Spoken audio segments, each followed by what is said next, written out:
Tolak kebijakan PPATK yang bekukan rekening dorman, KSPSI, segera batalkan. Menurut Kepala PPATK Ivan Yustiavandana, kebijakan ini untuk melindungi masyarakat dari tindak kejahatan. Pemblokiran ini juga untuk mendorong bank dan pemilik rekening untuk melakukan verifikasi ulang dan memastikan tidak disalahgunakan untuk kejahatan.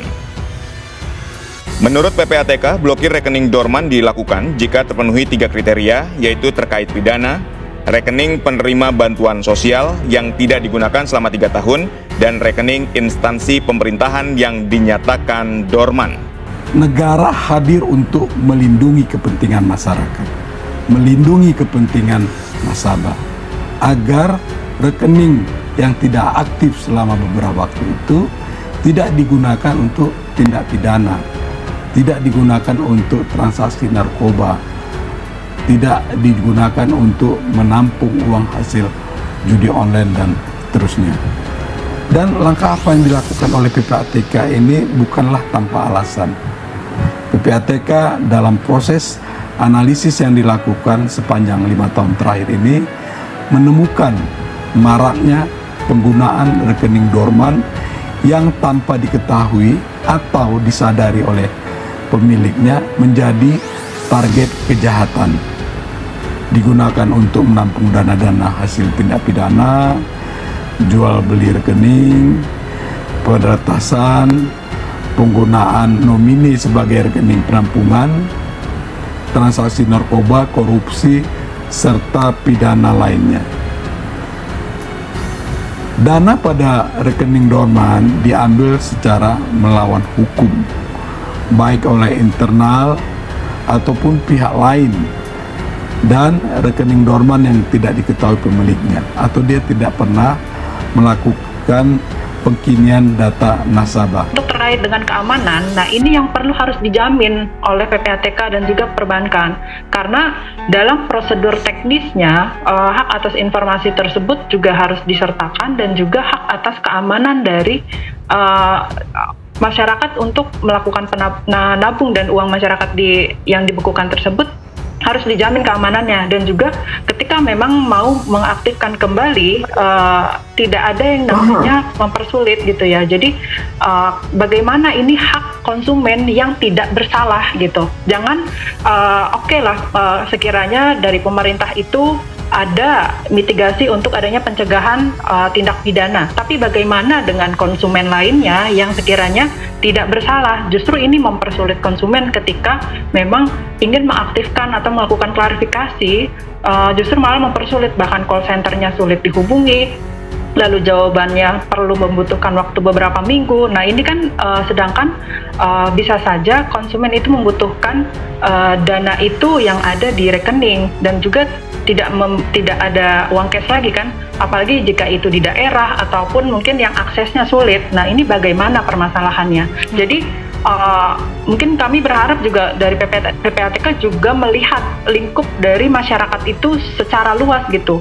Oke, mereka melakukan mitigasi, tapi memang pada dasarnya bagaimana teknisnya supaya konsumen itu juga tidak dirugikan dan tidak disulitkan adanya pemblokiran ini gitu. Karena dari persentase yang bersalah dan yang tidak bersalah kan lebih banyak yang tidak bersalah gitu kan. Jadi ini juga ada hak konsumen yang tidak bersalah yang dilanggar pada teknis prosedur pemblokiran akun tersebut gitu. Bahwasanya belakangan ini beredar video-video viral tentang rekening selama 3 bulan tidak aktif itu diblokir PPATK, itu bukan isapan jempol belaka, itu adalah benar adanya. Sebelumnya saya kurang kurang yakin kalau itu benar adanya, tetapi setelah saya cek sendiri, saya punya 2 rekening ini ya, punya 2 rekening, ini punya anak-anak saya, dan ini ada tulisannya junior ya teman-teman ya. Setelah saya cek, ternyata keduanya sudah terblokir ya, sudah terblokir. Memang bisa diurus tapi prosesnya agak lama teman-teman ya. Ini dari perhatiannya tadi mengatakan bahwa ini bisa dalam 14 hari kerja Itu tidak hitung dari 1 minggu, artinya bisa 3 mingguan teman-teman prosesnya. Nah itu pun belum tahu nanti jadi kayak gimana. Jadi saya menghimbau kepada teman-teman semua ya, yang punya rekening tabungan buat anak-anak atau orang tua yang kira-kira selama 3 bulan itu tidak aktif, mohon segera dicek ke banknya masing-masing ya. Jadi cukup itu aja informasinya dari saya. Saya cuma agak heran aja, kenapa gitu kan, PPATK juga pandang bulu gitu loh. Padahal ini jelas-jelas loh, ini tulisannya junior teman-teman, junior ya, buat anak-anak masih diblokir juga. Ayolah pemerintah, jangan susahkan masyarakat, jangan susahkan rakyat, jangan sengsarakan rakyat dengan hal-hal yang beginian. Kalau mau diblokir, tuh rekening orang-orang yang bengkak, yang nggak jelas asal-usulnya itu loh, diblokir. Itu aja yang transaksi mencurigakan. Ini nggak ada transaksi sama sekali, cuma buat tabung doang diblokir. Ayo pemerintah, jangan bikin susah rakyatmu. Ini saya salah satu nasabah yang rekeningnya diblokir ya. Ini gara-gara nggak aktif paling sekitar 6 bulanan lah ya. Jadi yang di berita itu kan 3 bulanan, nah saya itu 6 bulanan. Ini ceritanya gimana? Jadi ini rekening emang khusus saya pisahin ya buat nampung transferan orang yang sesama bank ini. Jadi biar nggak kena admin gitu ya. Jadi emang jarang ada transaksi keluar, emang khususnya buat tabungan. Jadi kemarin itu terakhir dapat transferan dari orang nyewa rumah ya. Jadi saya nyewain rumah, terus dia transfernya ke sini. Nah itu karena kemarin saya juga pindah kontrakan, nah itu bukunya keselip nggak tahu kemana ya. Mau ngurus agak males karena kan harus ke kantor polisi dan seribet itulah kayak kalau untuk plat merah ini mah ribet banget. Dan untuk ATM-nya itu tuh sudah habis masa berlakunya, makanya jarang narik duit ya di situ ya. Dan saya tuh lupa ya untuk mobile bankingnya juga nggak bisa login karena kan kartunya udah nggak berlaku juga. Nah itu kemarin pas ngurus ke bank ya, ke kantor polisi dulu ngurus ke bank, nah itu ternyata nggak bisa langsung aktif. Jadi emang bisa diurus ya karena ngurus bikin buku tabungan yang baru ya.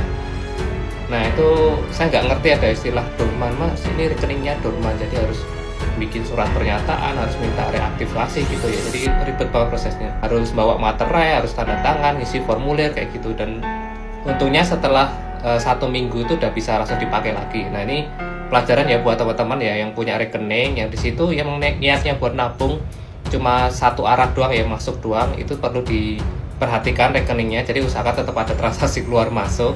Ya emang ribet ya, tujuannya bikin rekening ini memang buat khusus nabung, malah nggak bisa kalau sekarang. Nah saya khawatir nih tabungan anak saya juga di sini yang pakai junior tuh ya namanya ya. Nah itu takutnya juga kemungkinan akan keblokir juga ya. Soalnya beberapa waktu lalu pas scrolling juga ada korban juga ya rekening tabungan anaknya keblokir. Nah ini buat teman-teman yang emang urgent ya butuh duit dadak tuh hati-hati banget teman-teman. Jadi usahakan rekeningnya tuh dipantau terus ya, jangan sampai kena blokir. Jadi usahakan ada transaksi keluar masuk. Gitu aja lah. Pusing ya, kebijakan cukup aneh ya. Jadi kalau yang dicurigain kayak situs judai dan transaksi ilegal lain sih wajar ya. Ini cuma bernabung loh, nggak ada transaksi keluar ya, kok bisa dianggap segitu ya.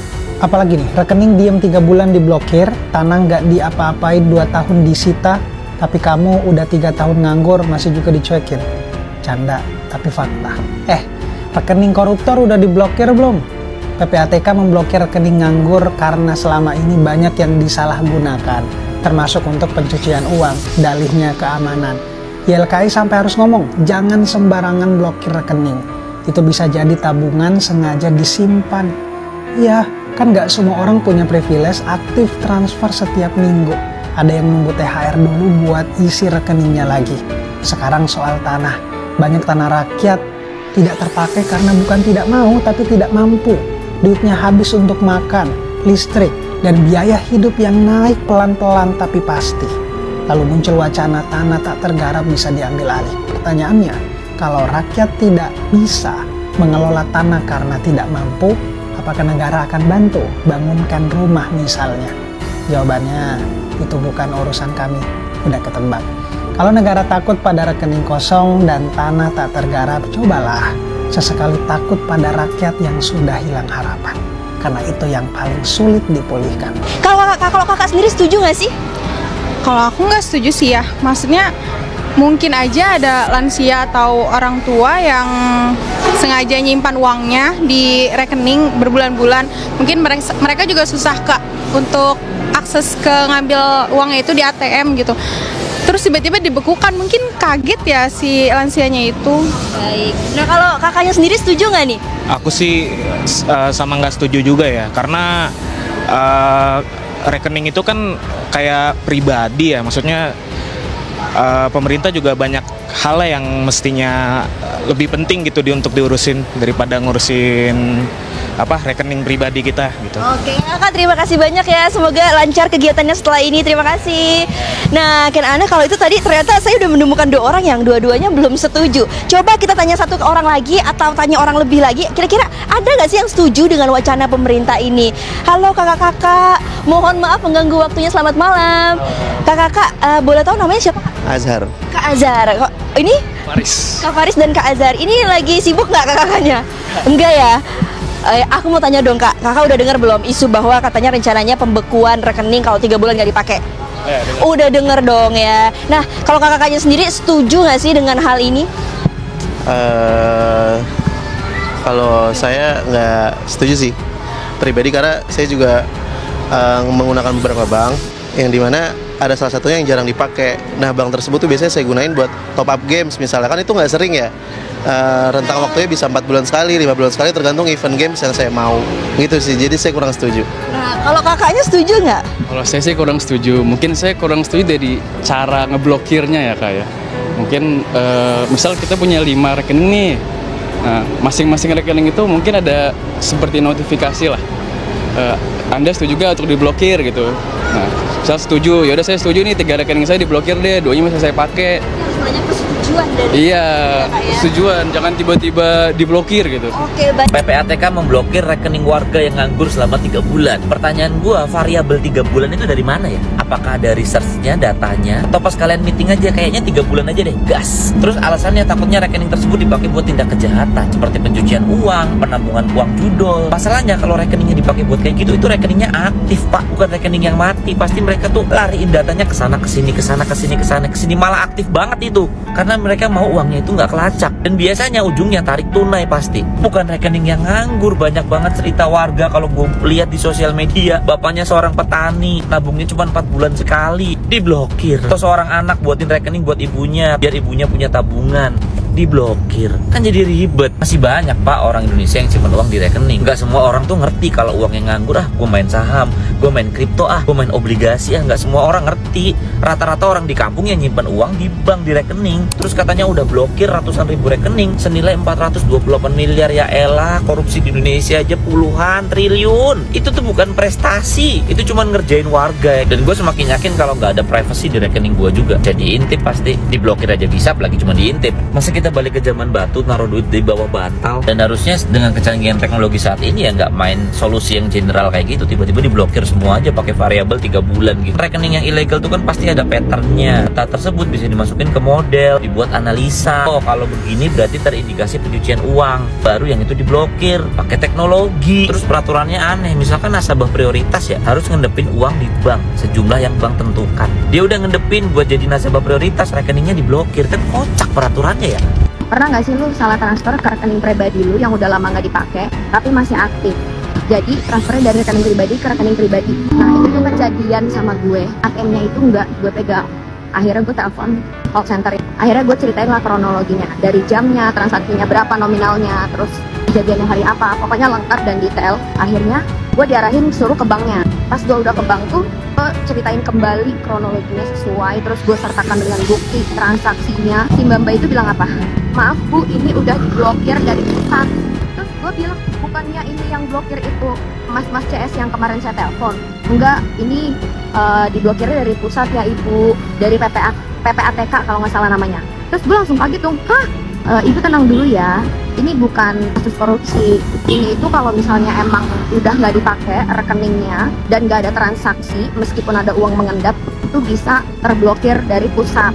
Gue langsung kaget dong. Sekarang ya, gue tuh sangat membutuhkan uang itu, jadi gue berharap banget kalau uang itu bisa diambil. Dan ternyata nggak bisa diambil dong, nggak bisa diambil sekarang uangnya. Nunggu persetujuan PPATK-nya ACC gitu. Berarti uangnya nggak bisa ya mbak diambil hari ini juga?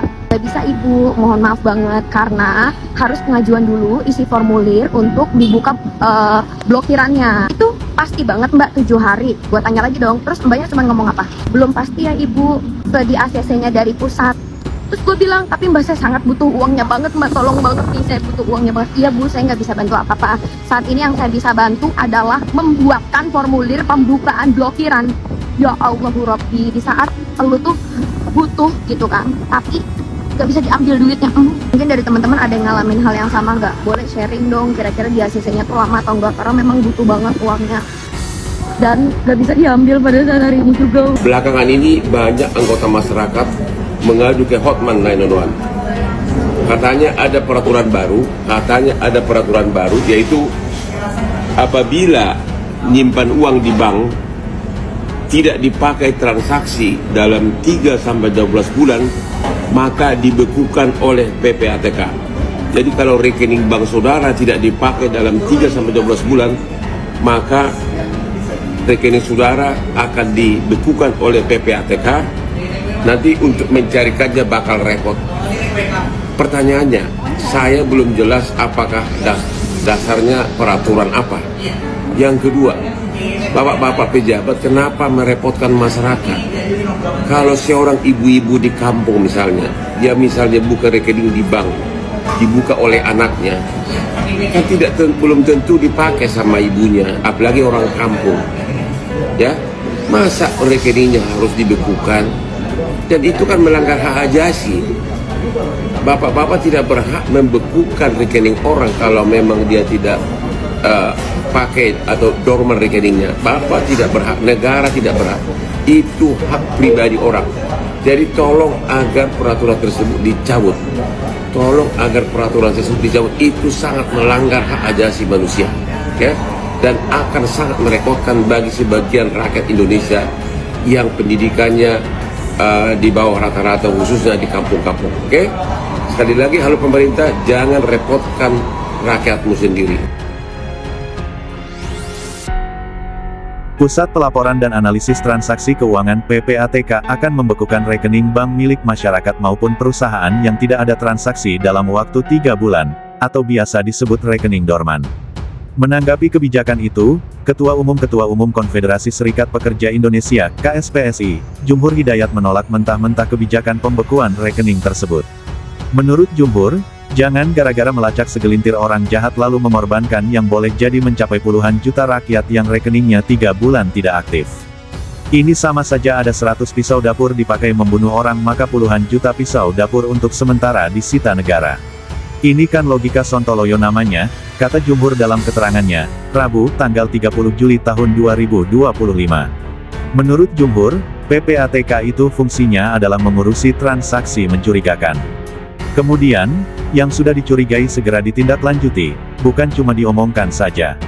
Yang ditunggu rakyat itu tindak lanjut dari temuannya, bukan malah lari dari tanggung jawab terus bikin sulit rakyat kecil dengan kebijakan ngawur, tegas Jumhur.